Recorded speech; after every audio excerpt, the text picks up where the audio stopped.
Hello, everyone, and welcome to a new episode of A Limited Time Only. I'm your host, just like now, every week, joined by my co-host, Andrew. What's up, Andrew?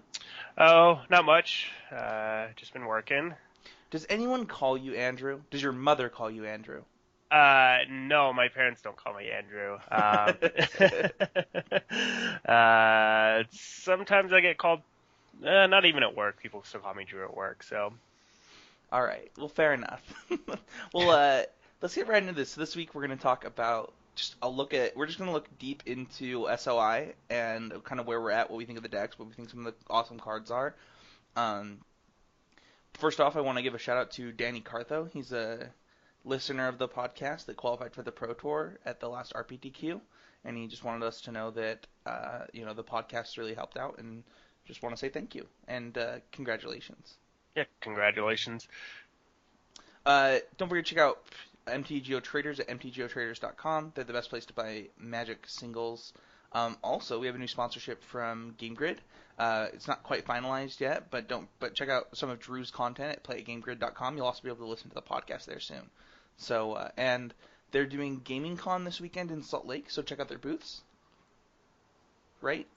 Yes, they will be at Gaming Con. I will not be at the convention. I'm working all weekend, so.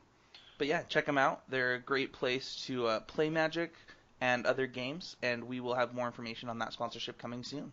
Don't forget to check out the Patreon page at patreon.com/ccmtg if you want to support this podcast and the network of shows that we're doing, the Think Twice stream that's starting up again, this podcast, Constructive Criticism, videos with Matt Kling, and YouTube content when we can. The best way to do that is by going to patreon.com/ccmtg. It's just starting at $1. Anything that you can do is really appreciated. Drew, I have a treat for our listeners, though. We're going to get right into... So usually during this part of the podcast, we talk about... we do picks 2 and 3 in a booster pack. But this week, we're doing something else. We're doing just a regular Crack-A-Pack, and we're opening a pack of Eternal Masters. Ooh. So you ready? I am ready. Let's do it. Okay. All right. So the first card we have is Raise the Alarm. This is an instant that's 1 and a white. You put 2 white 1/1 soldier tokens onto the battlefield. Not interested in taking it this early, but I have played this card in Limited. Yeah, it's a reasonable card in Limited. It's going to get better depending on the format. Do you have synergies with tokens, with pump effects? Do you have tribal synergies? But I imagine in a set like Eternal Masters, it's going to be much more powerful cards to take than Raise the Alarm. Yeah, just the next card will be more powerful, and that's Pacifism. It's 1 and a white. For an enchantment, it's enchant creature can't attack or block.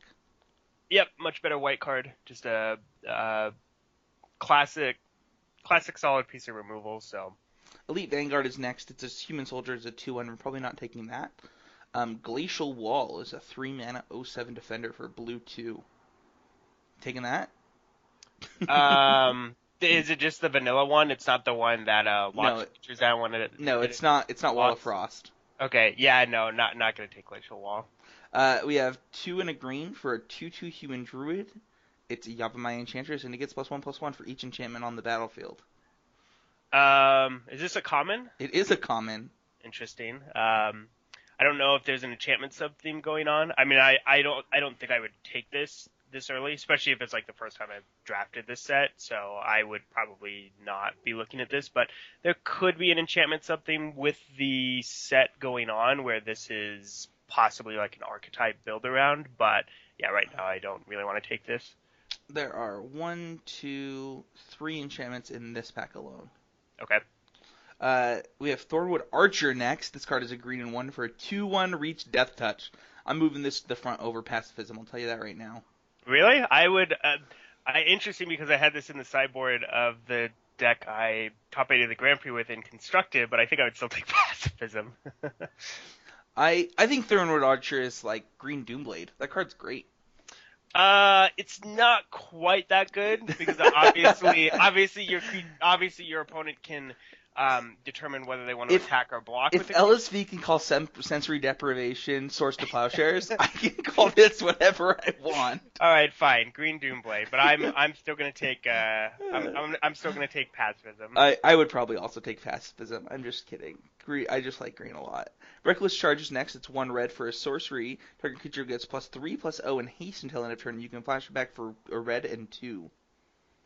Yeah, only really aggressive decks are interested in this, Yeah, so. and I would not be taking it this early. So the other card in this pack also only really aggressive decks are interested in, and that's Rally the Peasants. This card is 2 and a white for an instant. Creatures you control get +2/+0 until end of turn, and you can flash it back for 2 and a red. So this is maybe keying into what I was talking about with Raise the Alarm. Maybe there's a little bit of a possible token sub-theme going on with the set, but again, I don't want to take this pack one, pick one. Yeah. Also, this card is significantly better than Reckless Charge. By the way, we should mention, because Reckless Charge is a sorcery, so like they can, it's hard to get that damage through. Whereas Rally the Peasants is an instant, and it's just a ton of damage out of nowhere. Yeah, and Rally the Peasants, you're really looking to go wide, usually, Right. You're looking to have lots of creatures, maybe the board stalled, something like that. Reckless Charge is usually just played really early to try and get a bunch of damage Yeah, in. it's played as like a Lava Spike. Yep, Lava Spike with Flashback, hopefully, would be the ideal situation for the card, so. Carbonize is next. It's 2 and a red for an instant. It deals 3 damage to target creature or player. That creature can't be regenerated this turn. If the creature would die, exile it instead. Just a solid burn spell. I mean, it's not super exciting. I probably still want to take pacifism over this. I would take pacifism over this. Yeah. It's good, but not quite good enough. Yeah. Wildfire Emissary is next. It's 3 and a red for a 2/4 Efreet. Protection from white. You can pay a red and 1, and it gets +1/+0 until end of turn. This is a pretty good creature, but again, probably still going to take pacifism over it.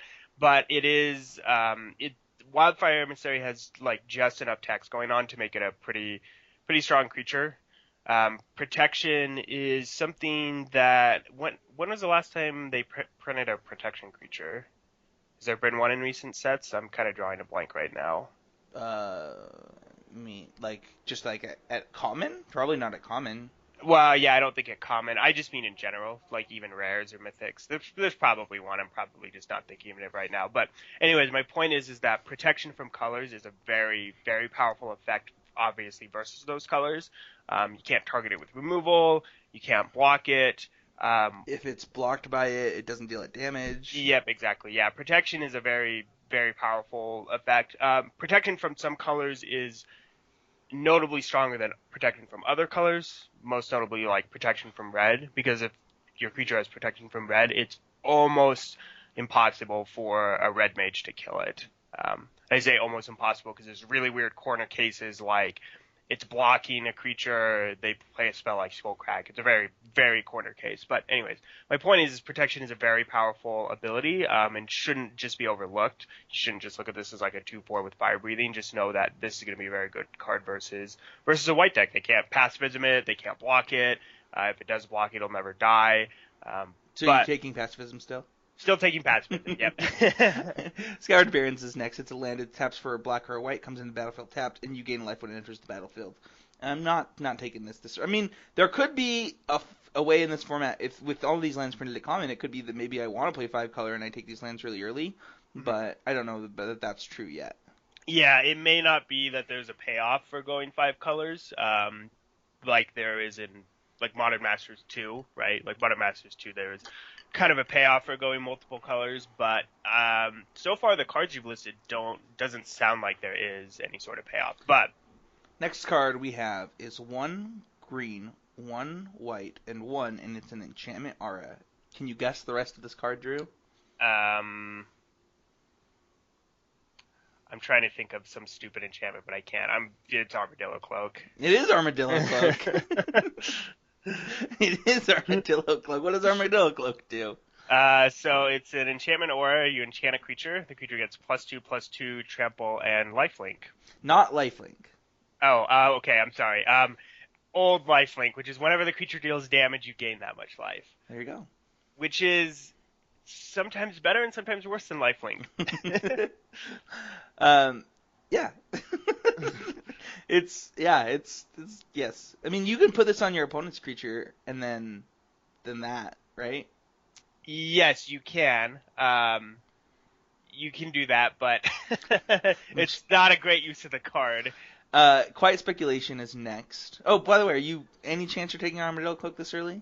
I mean, Armadillo Cloak is very good. It's real good. So I would definitely be probably debating between Pacifism and Armadillo Cloak. Well, the next card we have is Quiet Speculation. It's 1 and a blue for a sorcery. Search target player's library for 3 cards with flashback and put them into that player's graveyard. That player then shuffles his or her library. I don't think I would be taking. Yeah, I'm not gonna be taking this. I don't know. Yeah, I think that deck has to be real good for me to take this. Yeah, I'm trying to think what like good flashback cards there are. I mean, Roar the Worm. If Roar the Worm is in the set, this card is possibly very good. But other than that, yeah, this is probably just going to be shuffled to the back. The next card is a card I've literally never seen before. It's 3 and a red for an enchantment. You can sacrifice 2 creatures to put a 3/1 red beast token onto the battlefield. Named Carnivore, also. Yeah, I've never. Is that in? Did they do any new cards for the set? No, I've just never seen this. Sacrifice 2 creatures, put a 3/1 into play? Yeah. And you can do that at any time? Yeah. Interesting. I think this is not something that I want to be doing. Yeah, I don't know if this is. Yeah, this probably isn't great. I don't know. I'm trying to think if there's a deck that this could be really good in. I don't think so.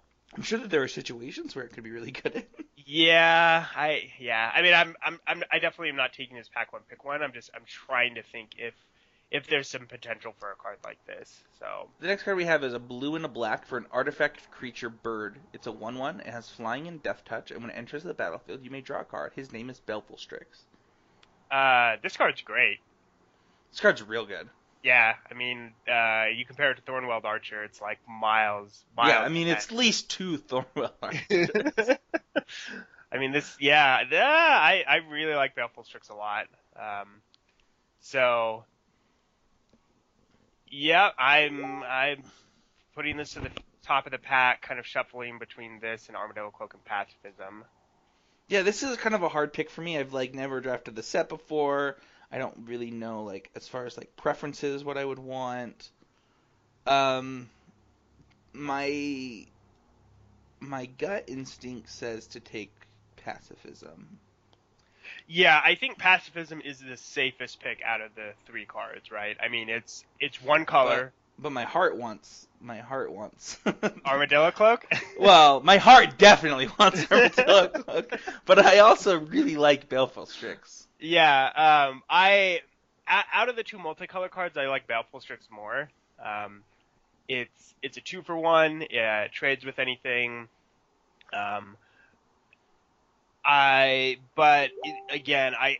If this is the first time I'm sitting down for an Eternal Masters draft and I'm looking, I don't know, if it's a draft I'm just looking to have fun with, I might just take Baleful Strix because it is the more powerful card and I kind of just want to go with it. If I'm looking to win the draft though, if I really want to win the draft, I'd probably just take Pacifism. It's the safe pick. It's 1 color. It will always be good no matter what, as long as you have planes in your deck, and it's a very strong piece of removal. So yeah, so I would take Pacifism here, but I could definitely see reasonings for taking Baleful Strix or Armadillo Cloak. And like you said, as the set progresses, it may be that Armadillo Cloak is the best card out of those. Oh yeah, it could easily be the best card, right? Yeah, it could be oh, I got Armadillo Cloak, I'm the luckiest. There's so much going into the set. We haven't played the set yet, but man, does this set look exciting. Yep, I agree. Which of the cards was the rare? The Carnivore card? No, the Baleful Strix is the rare. Oh, it's a rare. Wasn't it an uncommon in the set it was printed in? I don't know. I don't know what set it was in. I think it's always been a rare. It was in Plane Chase. Yeah, I thought it was a uncommon. Yeah, but that card's way too good to be an uncommon. Don't you think? I mean, I could see it. Can you imagine if some nerd opened 3 of those in his dual pool? That would be the most annoying. Yeah, I mean, it feels kind of like it feels like it's maybe somewhere between an uncommon and a rare. I could definitely see it being an uncommon because it's just a very like it's a strong creature, but it doesn't like warp the game or anything like that, right? It's not like a mythic rare. Your opponent plays it, they draw a card, and you're like, okay, you have a 1/1 death touch now. You got a little bit of card advantage, but it's not like exactly like breaking the game. Very strong card, but um, it's not like some like mythic rare that you're Sure. like Archangel Avacyn, right? Like, you're not like, holy cow, like the whole nature of the game changed because you played this card. So Right. That's true. Well, let's go into our next segment. So we want to talk about the biggest movers. So what cards we have that moved the most for us in the past 2 weeks. Um, it might have been. Is it been 3 weeks? I don't even know. yes, I believe it's been 3 weeks. Well, it will be every week from now on, Drew. Yep. So, uh, but let's go with you first. What's the biggest mover for you? The card that I've noticed the most has been Emissary of the Sleepless. I know it's kind of like a middling white common. The reason being that it's a card that surprisingly you want in almost every white deck. Aggressive decks like this because generally you're attacking all the time in your aggressive decks, trading creatures off. So then when you cast this, you get a 3-power flyer. It's more difficult for your opponent to remove than most 3-power flyers. And you get Um, it split, so you can like put equipment or something on the other one. Yep. And it's also great in slower, more controlling decks because it is a 2/4. 4 seems like a kind of a break point for toughness. There's a lot of 3-power creatures. There's some 4-power creatures are common, but not as many. So it's a good blocker. And it also, works as like a finisher in your control deck. So it's a slow finisher. It's only has 2 power, but it eventually will get the job done. So yeah, I've been a little bit more impressed with Emissary of the Sleepless than when the set initially came out. Mine is Vampire Synergy specifically. I have now 0-3 in my last 3 matches against Red Black Vampires, and I already knew that things like Arrow Falconwrath were insane, and like I already knew that stuff. Oh, you know what? Also, biggest mover down has easily been Murderous Compulsion for me. By the way, that card is so bad in this set. Yeah, I could see that. I mean, there's a lot of attacking, and like blocking and creatures trading And True Faith Sensor is a common, yeah, and and and there's a lot of stuff that's kind of going on like on other people's turns and yeah. yeah, I mean I could definitely see why like an assassinate card would just be not quite as good. I mean, it's still great. It's still first pickable. You're not like as happy first picking it as you might have been at the beginning of the set. But I think that like in a world of Call of the Bloodline decks, like that card is not quite as good. Plus Truth Faith Sensor. Also, I've lost to Ollie's Watching so many times. Yeah, Like yeah, that card is real good. like Anonary like, do you all have this? I lost to it twice in the same draft, but from 2 different people, and I was like, all right, whatever. This is fun. But and I had like a double Murderous Compulsion deck, and I'm just like staring at them. I'm like, and it was funny because I was like, oh, should I board these out? And I was like, no, that's stupid. I'm not boarding it out because of one card. And then it was like, oh, well, And then they always have it. yeah, it's the worst. But I think that Call of the Bloodline has moved up quite a bit for me. Um, just like the engine you get with like Call of the Bloodline plus either a skeleton or an indulgent aristocrat, like that's just so good. Yeah. Yep, it's quite powerful. I was surprised at how much synergy there was with Call of the Bloodline. Um, I've played with it in the red black vampires deck, where it's obviously quite good there. And Uh, the green black one with uh, right? Groundskeeper. Yeah, Groundskeeper. Yeah, I've not played that yet. I imagine that is even possibly more powerful, simply because you basically are just, it's 3 mana, make a 1/1 lifelink every turn. Or however much mana you have. So if you have 6 mana, you can be cranking 2 guys out, which is a very powerful card, right?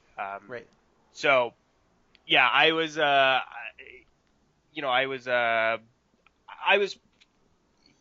It was funny because when I played in the Red Black Vampires deck, to me it was basically just like, all right, I have a Madness outlet and I incidentally get a 1/1 lifelink. But I've seen with the Green Black decks, it's more this is an actual engine where I'm Right. just spinning 1/1s out over and over and over and over again, and the actual card itself, the making 1/1s is the threat, not the incidentally I'm getting a 1/1 or whatever out of this. So Right. But let's go deep. Let's talk about where we're at, what we like about the decks. I wrote down the decks that I thought were the best decks, and then the other decks. And so we have Green White Delirium. The cards that I wrote down here are both uncommons, but they're both really good in the deck. Topplegeist and Nearheath Captain.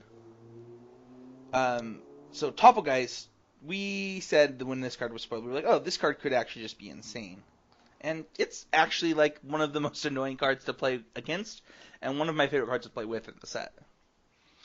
yep. I mean, Delirium ended up being quite, one of the strongest archetypes. And Top of Ice is obviously great in the Delirium deck. It's basically just a 1-mana, 1/1 flyer that gets to icy something every turn. So, yeah, Top of Ice is one of your biggest payoffs for sure for being in a green-white Delirium deck.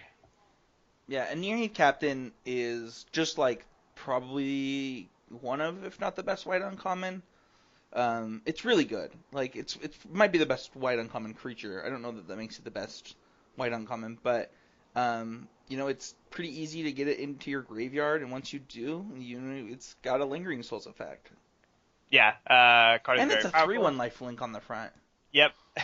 I remember you were kind of skeptical about this card in our set review. Yeah, I don't know why. And I was like, I don't know, this card's great. It's got a ton of value. Yeah, well, there's one every set review that you just don't see things for what it's worth. So, But yeah, I agree.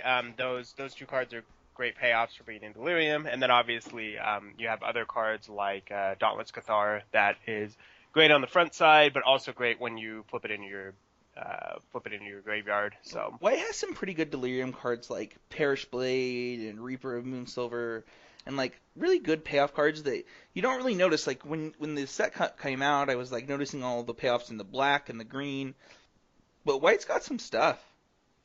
yeah, I think it's just because traditionally white's not really a graveyard color, Right. right? Traditionally that is definitely green and black's wheelhouse, and so you kind of look at the white stuff and you go, yeah, you're doing some stuff with the graveyard, but I mean, you're kind of conditioned to think really the graveyard deck is green and black, but white definitely has a ton of stuff going on with Delirium and with things being in the graveyard, creatures being in the graveyard, being able to exile creatures to create spirits, all that kind of stuff. So yeah, so white surprisingly had a pretty big payoff for the Delirium archetype. You also have Moorland Drifter, another solid common with Delirium. I actually have not been as impressed with that over the last couple weeks. Really? Yeah, it's fine. Yeah, I mean it's you definitely want to make sure you're filling out your curve. This is a grizzly bear, and That's the fact true. that the fact It does that fill out your curve. the fact that it turns into a flyer later is, I think, great. When you're top decking cards and you top deck like your grizzly bear, you're gonna be much happier when you have a flying 2/2 than just like a vanilla 2/2. So. Sure. The next deck that we have is the deck that I always seem to be in, and that's Green Black Delirium. I put Black White on the sheet. I don't know why, but it's supposed to be Green White or Green Black. Sorry. And the key cards that I have for this deck are Sinister Concoction and Crow of Dark Tidings.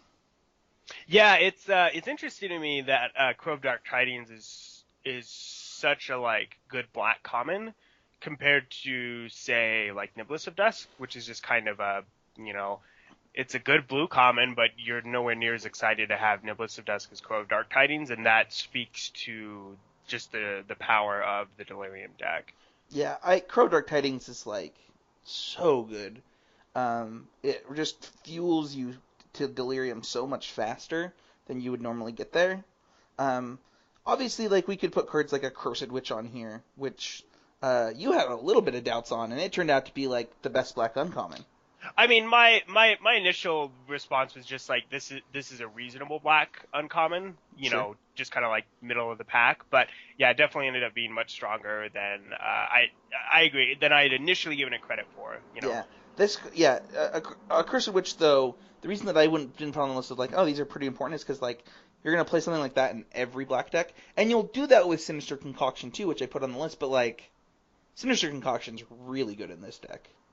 Yeah, I mean those are cards like you said that you will pretty much always take really high no matter what deck you are in. Red Black Vampires love Sinister Concoction. Um, even I would say even Red Black Vampires is happy having an Accursed Witch in their deck. It doesn't quote unquote synergize with anything, but it's still just a strong card. So yeah, I mean there's going to be cards that like you're going to be taking and playing in almost any other deck. But there's cards that are like kind of more niche in these decks. I put a True Faith sensor on an Accursed Witch in this deck once. That was fun. My opponent was like, ugh. It's like, yeah, yeah. How do you feel about this? And they were like, well, I'm blocking it. I'm like, yeah. Yeah, you kind of have to. But I love this. This has been my favorite deck to draft. Um, Cards that are less impressive than they should be, in my opinion, is like things like Ghoul Caller's Accomplice. You think that card would be great, and it's kind of just like, it's just a Grizzly Bear with a little bit of upside in this format. Um, and then things that like are pretty great, like the uncommons in this deck, I feel like have the best. Like in black green, the payoff is really like you get the best uncommons. You get a Cursed Witch, you get Kindly Stranger, you get Pack Guardian. So your payoffs are not as easy to come by because you have powerful cards, whereas like something like the white black deck, the white green Delirium, and like the red black Vampires deck, they have really powerful synergies at common, and you just don't get that as easily in this deck. Yeah. Whereas you do get the more powerful cards like Pack Guardian and Kindly Stranger. Yeah. I mean, definitely like those cards are very very powerful.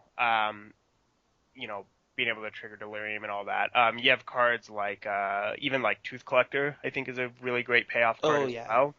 Um, so take that, Call of the Bloodline. yeah.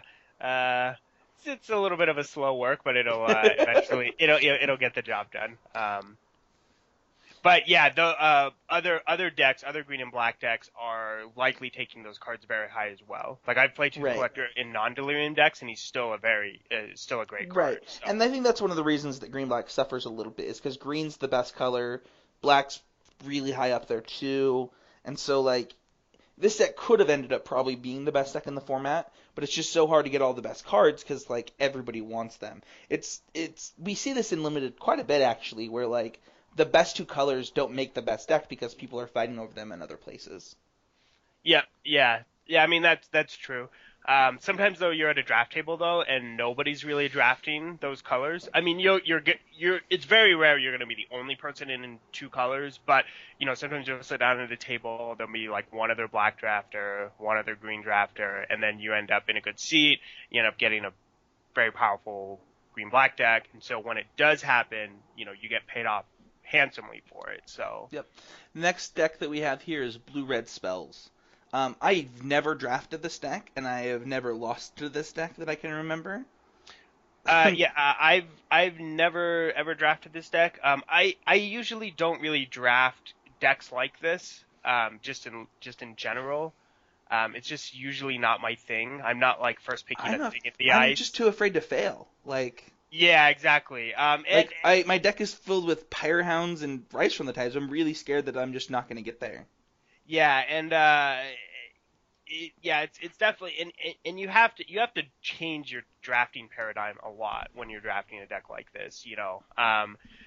When you're drafting normally, it's just like, all right, I'm going to draft some solid removal spells. I'm going to draft some creatures. I'm going to put together a good solid mana curve. This, you're like, okay, so I need a whole bunch of spells, but I also kind of need specific types of spells. Right, you want right? things that like generate clues and tap down their guys. Yeah, it's like you need a mix of like card advantage cards and cards that also affect the board in some way.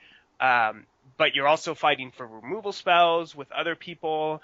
Yeah, it's just obviously it's doable and you can do it. And sometimes they're very fun decks. They're decks that are a lot of fun to play. But again, it's one of those things that like you have to completely shift the way your drafting paradigm is, and just be doing things like taking you know, press for answers over a creature you may take usually, which it's kind of like you just don't feel good about doing that, but like, all right, this is what I have to do. I'm committed to this deck, so The next deck that we want to talk about is oh, by the way, even though I'm saying I've never lost to or played with the deck, I still think the deck is like a real thing in the format, and that when it comes together, blue red spells is really great, and they gave you a lot to do with it. Like Thinging the Ice at rare is like, oh well, that's gonna win me the game, and then they do give you cantripy spells, like a lot of them, as well as things like Pyrehound just in case you don't get there and things like that. So yep. also, strangely, the game that I did lose to this deck was on the back of double Sanguinary Vampire. So like, or Mage. Is it Sanguinary Mage? I think it's Sanguinary Mage. Yeah, the you're talking about the 1/3 Yeah, the prowess. 1/3 prowess guy, which is like, all right, well here's like, and there's lots of prowess creatures in the set too. So like, if you don't get there, you do have a backup deck. Oh yeah. I mean, obviously this deck isn't like it's not like a clock where you have to have the exact spells and creature count for this to work Right. precisely. You have some flexibility and stuff like that, but it's just in general that's kind of how I feel about when I'm drafting decks like this. Blue White Skies is next. I'm pretty impressed with this deck. I've drafted it. I've lost to it. The things that I notice are like you get to play things like Puncturing Light, uh, and Just the Wind, and like really execute on like little removal. Also, when I typically lose to this deck, it's always to a Gift Spoon. I'm not sure why, but I always lose to that stupid card. Um, but yeah, I think this deck is good. I think that you know what you want in this deck just in every set, and so it's really easy to get that and like know where your goals are once you start drafting the deck. And that's not nothing. Like that's pretty good. Yeah, I mean, like you said, this archetype, like back when I first started drafting the Onslaught, this was an archetype. I mean, Blue White Skies will probably always be, um, even if it's not the best draft strategy, there's probably a draft strategy involving blue and white and flyers and some sort of tempo cards. Um, so yeah, I mean, basically your drafting strategy is always the same. You're just going to be taking flyers. You're just going to be taking some sort of simple spells like you said, Just the Wind, Puncturing Light. Spare No Evil is probably reasonable in this kind of a deck. Yeah, Where you're just looking to race. yeah. I would even like. A lot of people don't like sleep paralysis, but I think it's great in this deck. I've even seen people play Gone Missing in this deck. Like I'm okay with a lot of things. When like you just need to get stuff out of the way and like put yourself in an advantage. So Yep, and walls tend to be good in this type of deck as well. early walls specifically. Yep, just being able to just block their biggest creature every Yeah, single an 8 turn. mana 20 would probably be like No, not something you're interested in. no. You definitely want the walls that can immediately start blocking right away. So Which this set doesn't really have very many of. yeah, so I mean you're probably more looking. You have the 1/5 flyer for 4, right? That's Yes, kind of a Silent wall. Observer, I believe, is the name of the Yeah, card. yeah. It's a little bit of a wall. It does block. But this deck has powerful things like Stitchwing Scab too, right? Yeah, Stitchwing Scrab is a very very strong card. I think even if it was vanilla, it would still be you're still happy to have that kind of card in your deck. Just a 3 power flyer for 4 mana, but the fact that you can like save up a turn, like if they kill it, because usually they need to kill your flyers. You get to a turn like turn 5 or 6. You on their end of turn you flash this back. Well, not flash this back. You put it into play from your graveyard, and then you cast like another spell, like Aspire No Evil, and then all of a sudden your opponent's like, the board just completely flipped on its head, and I'm like gonna die now. The next deck that we have is white green humans. I actually think this deck is way, way better than people gave it credit for at the beginning of the format. You have things like Veteran Cathar. You have things like True Faith Sensor is like insane in this deck. And the deck just comes out fast and punishes you. It gets the benefit of playing werewolves, so that if you stumble, you're in trouble. Your opponent's in trouble, I should say. And I'm pretty impressed with this deck. You really, really, really, really need to be drafting like pretty early guys. So like you want to be playing like Thraben Inspector into a 2-drop, into even just something as dorky as like a Militant Inquisitor. That way you can play something like an Inspiring Captain or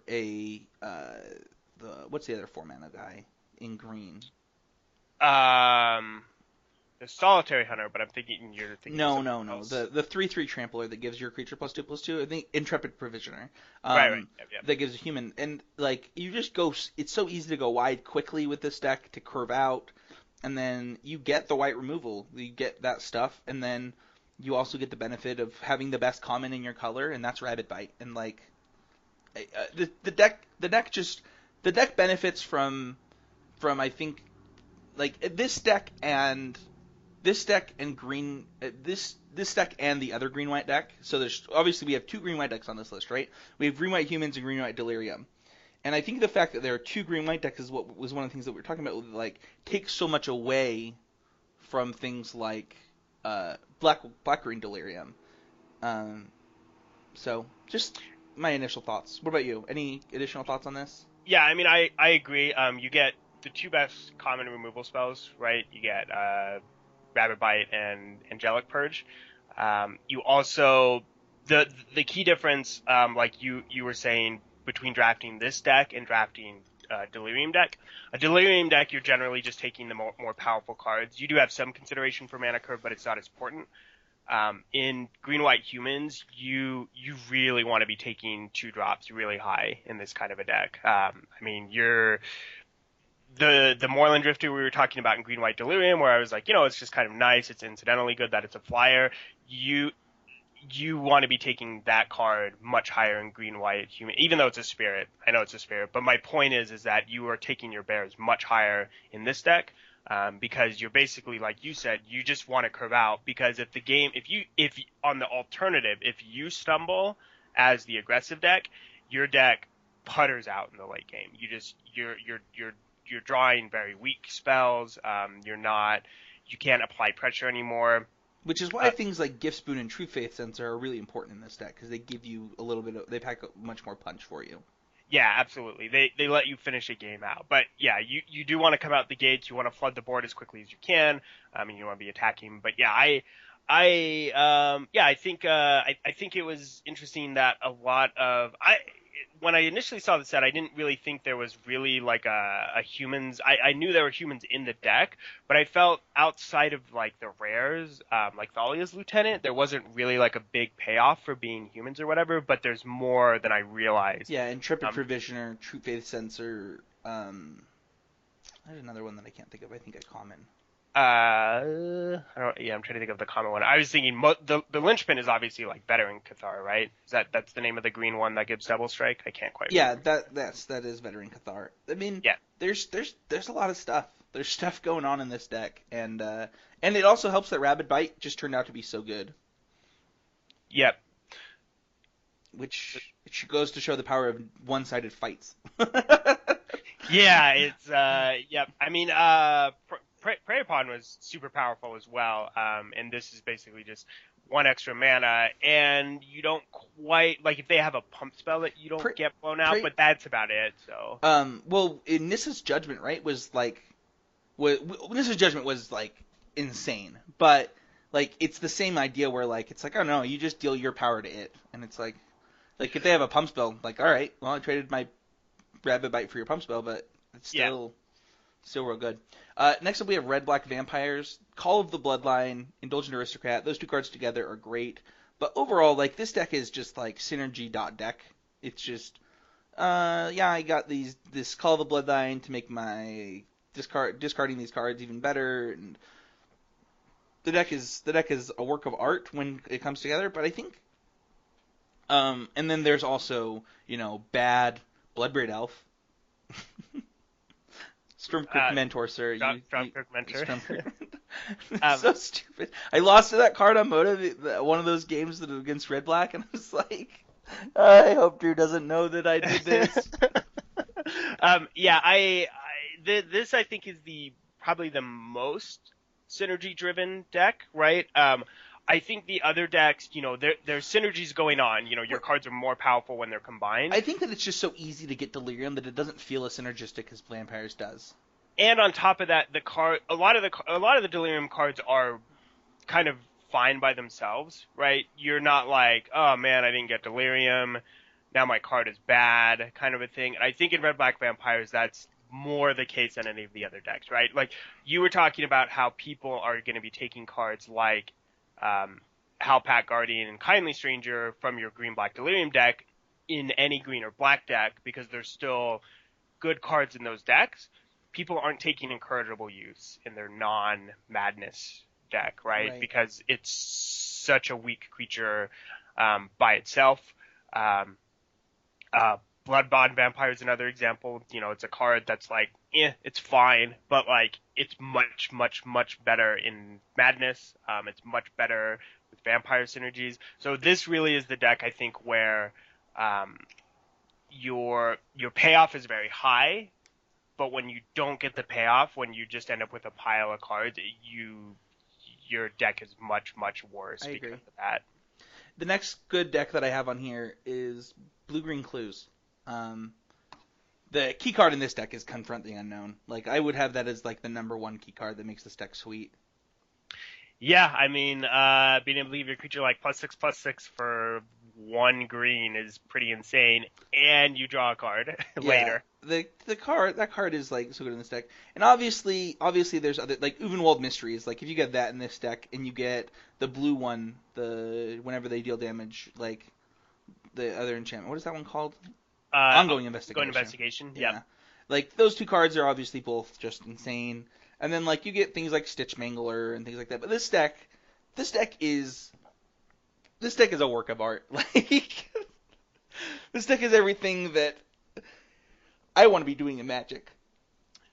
Yeah, I mean, beating down and drawing cards. I mean, sometimes you're beating down. Sometimes you have a Graph Mole out, and you're just sitting there dirtling, like knowing your opponent can't ever win because you're just like, yeah, I'm just gonna keep drawing a card and gaining 3 life, and drawing a card and gaining 3 life, and then you have Epitaph Golem, so you can never lose. Yep, exactly. So yeah, I it's kind of nice that I think the Clue deck can kind of do 2 different things. You can be a little bit more of a beatdown deck with Ongoing Investigation and multiple Confront the Unknowns, or you can be more of just a straight up, card advantage. I'm just gonna grind you down, with like Graph Moles and just Uvenwald Mysteries. Like, do you ever want to Jace's trade? Scrutiny is good in this deck by a lot. Yep. This deck is just sweet. I am a huge fan. I have yet to draft it on Moto. I drafted it once in paper, but the deck is sweet. The next decks that I have on this list are not decks that I consider to be like in the running for best decks. I have white-black removal and dudes, red-green werewolves, blue-black zombies, and white-red humans. I think all these decks are decks that if they come together, you're going to be okay, but I wouldn't be excited about being in any of these decks. I have white-black removal and dudes like slightly above the other 3, but yeah, I mean, these are some of these decks have some payoff, like red-green werewolves. You have what is the name? I just call it the Werewolf Anthem, but I can't ever remember the name of it. The +1/+1 Halpak Resurgence, is that it? I think it also gives Trample or something. Yeah, it does give them Trample, which is actually pretty big for werewolves, because obviously usually they're just gigantic, but they can be chump blocked, but giving them Trample is huge. But there's some other payoff. There's the red wolf that gives, wolves indestructible Here's when. here's my thing with red green werewolves is you're not passing a Duskwatch recruiter or a hinterland logger very much. Like you will pass a hinterland logger, but like it's not that often. Like you can get them if you want them, but like also that's true of everybody, right? It's not like you're guaranteed to like Hinterland Logger is the example of it's this card that everybody's happy taking, but you need in werewolves. Yeah, and especially like because you were mentioning two drops, your curve tends to be a little bit higher in the werewolf deck. Right. Um, because a lot of your creatures are a little bit more expensive, so and because you're a creature deck, your curve is generally slightly more important than decks like Delirium. So you still have this like sensitivity to the fact that all right, I have to be picking up two drops. Obviously, I want Werewolf two drops. I want a Hinterland Logger or hopefully a Dustwatch Recruiter over a Molograph Scavenger, right? Right. Like you'd never want a Molograph Scavenger in your Werewolf deck, but the Delirium deck is perfectly happy having a Hinterland Logger. And really happy having a Quilled Wolf. Yep.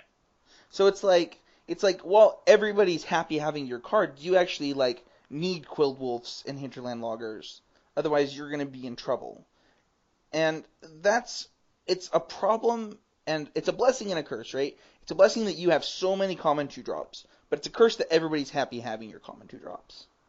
Yeah, and the payoff just isn't that high, right? Right, like Moonlight Hunt is a great card, like, and I'm really happy when my Hunts are great. Moonlight Hunts are great, but it's just, I don't know. Yeah, you just don't have the payoff. It's not the same payoff as in the Red Black Vampires deck, because I think Red Black Vampires suffers from some of the similar problems we're talking about, right? Like every black deck's going to take Heir to Falkenrath. Yeah, Um, and I've seen everyone try and draft Blue Black Zombies, and I think that deck's just actually bad. yeah, I don't. I mean, what's your payoff? The Scavenger, the guy that makes a zombie or whatever, and he's blue And and gives he's Death zombie death Touch, touch. and like, Yeah, he's just. I mean, it's a solid creature, but the he's really slow. It's really slow to sit there and like right. try and like. And as we've stated before, like I don't think that I just don't think blue black comes together very well in this set. I know that you can draft it and it doesn't have to be zombies, but like I just haven't seen the payoff really. Whereas with like some of the other decks, like there's real payoffs, and then white red humans I actually just haven't seen come together yet. I know that people have drafted it and they've drafted like really low curves and they get like 10 gossip mongers and they play strength of arms and they play equipment and they just like go at it. But I just haven't seen the deck be very good. Yeah, I mean, it's probably fine. It's Yeah, probably just not quite as good as like pairing it with green is. right. But I mean, it's probably the same idea, right? Like, all right, I'm drafting a bunch of good white creatures, and I have maybe some red removal spells, Well, like yeah. Fiery Temper, The but thing to think about is how much better green is than red too in this set. Where yeah. like, would you rather have Rabid Bite or some like a red card? Yeah, I mean that's definitely true. Green's cards are better, and your green payoff cards are a lot better too. Veteran Cathar obviously is stellar in the humans deck. But I mean, it may be that you're sitting in a seat where you're getting a lot of white cards, but there's no green cards coming, and you're like, well, Yeah, I have to pair it with something, and I right. picked up a Fiery Temper here to no Rabid Bites to be seen anywhere, so let's go Yeah, ahead and do it. and things like True Faith Sensor are gonna be good no matter which version of the deck you're playing.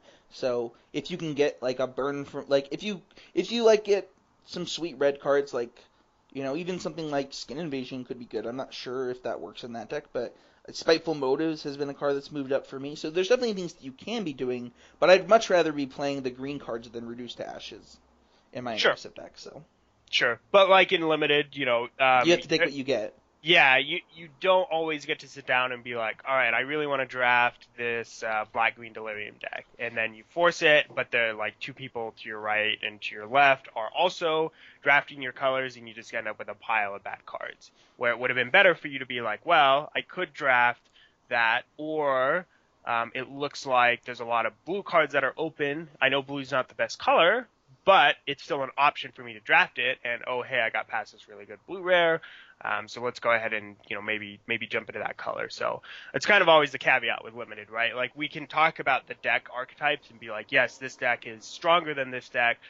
Given a certain choice, if I had the choice, I would force this deck more than I would force this deck. But if people sitting next to you are in those colors you want to draft, you're not going to be having good results with your drafts. Exactly, and that's why even though I think that these 4 decks are a little bit worse than the decks above, I still wanted to talk about them and let you know like these are decks you can draft. Yep. And I think that's it for kind of like where I'm at, the decks where they sit and things like that. Anything else you want to add? No, it was seems pretty comprehensive. Yeah, I can't I can't think think I of think too the much important more. thing is just like draft your seat, guys. Like I don't see a reason to force anything in this format because I think that like I mean there were literally more than 10 decks on this list. So, yeah, we even talked about like a backup deck for blue red. So draft your seat and have fun. So Yep. don't forget that you can check out the Patreon at patreon.com/ccmtg to support this podcast and all of the other content from Constructive Criticism. And yeah, do you have any shout outs this week, Drew? Where can people find you? What's going on? So I am on Facebook, Andrew Walden, and I'm also on Twitter at MTGDrew. Um, I'm trying to think of a shout out. I guess a shout out to Joe Sumner for constantly being supportive of just competitive Magic, just gaming in Utah. So, Yeah, yep, shout out to him. that was also my shout out. Shout out to Joe, and it's exciting. Hopefully, we can lock up like the final details of the sponsorship. But don't forget to check out Game Grid. They'll be streaming stuff. I assume from the gaming con this weekend. So check that out, and we look forward to working with them. And yeah, so check out the podcast on playatgamegrid.com soon, as well as mtgotraders.com, constructivecriticism.com, youtube.com. We are everywhere, guys. Check us out.